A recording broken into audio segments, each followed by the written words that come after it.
It was obviously lost my dad last May to stomach cancer, and I was sat in the local bar, and I was just watching a football game, and I don't know why. I was looking at the diary, I was looking at the games. Me and my dad would most probably go to most of the last away games of the season, and I just stood up and I went, right, I'm gonna walk to Maidstone, and that was it. I set up a GoFundMe page. I contacted Cancer Research. They gave me the details. They gave me the starting packs. They gave me loads of advice. Set all that up. Then I started getting all my training gear together. Then I sorted out the plan of the walk, and I found my route, and it works out roughly 35 miles between each leg per day. So it's yeah. So I've been trying to work. I've been trying to plan. I've been trying to organise everything. So going to work full time, then coming back, then doing a bit of training, then answering emails, answering calls, and so yeah, it's been pretty full on.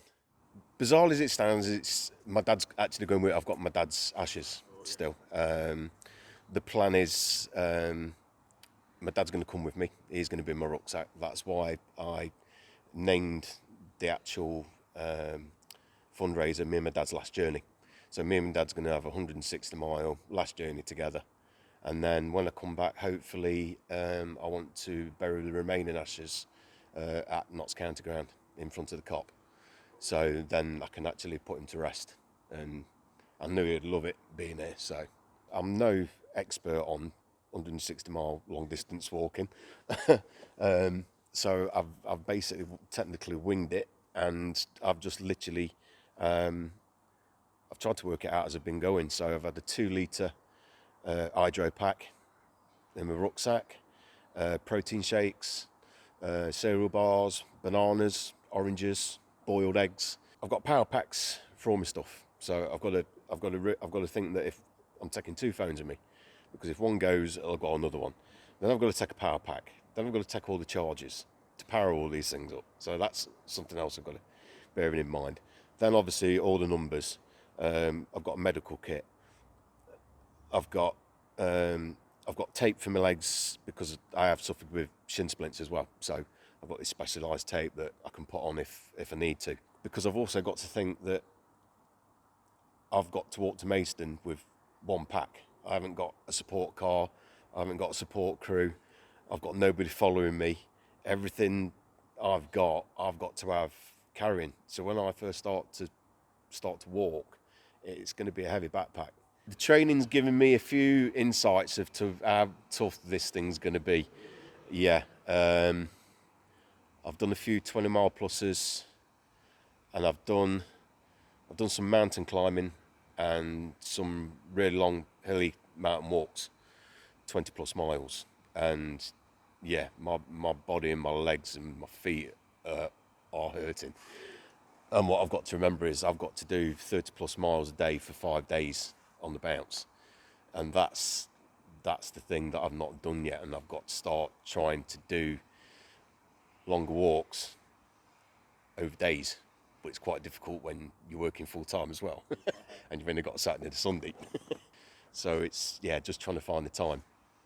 I'm nervous. I'm excited, but I'm nervous. It is going to hurt. And I've said to some of my friends who are going to try and catch up with me at certain points on the route, just to give me the egg on that, yeah, there might be times where I'm going to go, I can't do it, or it's hurting too much. That's something I've got to try and get over, and I've just got to get into my head that, yeah, I've got to get there. No matter how I do it, I've got to get there. My work colleague, Carl, who I work with, he's walked for most probably 20 years of his life, and he's done a lot of walking, and he's took me training. We've been Edale Horseshoe, we've done Montauk, we've done a lot of mountain, and he's got my stamina up, and he's given me a lot of ideas of what to eat and drink. But as in a specialised person, no. There's been nothing.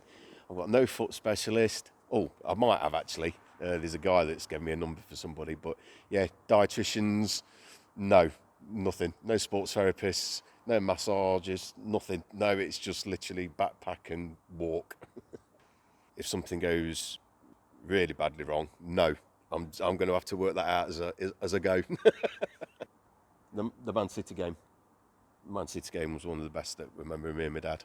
That was brilliant. That whole stand was just entirely Man City. It was FA Cup game, and it was live on TV. And me and my dad was, I would say, about 4 or 5 rows from the back, in the middle, directly behind the goal. And we got a corner, and great player Neil Bishop was literally running into the box. Nobody was marking him. The corner came in, and he just ran in, and he just glanced the header to the far corner. And I've never ever witnessed scenes like it. I don't know how far I came down, but me and my dad wasn't sat where we was. I don't know how we got where we was. The sound was just amazing, just amazing. I'll never ever forget it, and that's the best game me and my dad's ever been to. I'll never ever forget that. And yeah, it was games like that, especially with my dad being there as well. It makes it special. And that's another thing as well, because every time me and my dad came to a game, I'd always kiss his head, because my dad was bless him, he was a lot shorter than me, and I always used to go across and kiss him on the top of his head. And that's what I miss now when we score. It's like I just wish I could just get the top of his head. Bless him. Got out the people that are inside of me. We found out that my dad had got stomach cancer stage 4 on April the 26th. When I looked at the notes, it had progressed to his pancreatic as well. And May the 6th, he passed away. So within 2 weeks, it'd gone. Yeah, put me in a bit of a bad place because of the shortness of it, and everything happened so quick.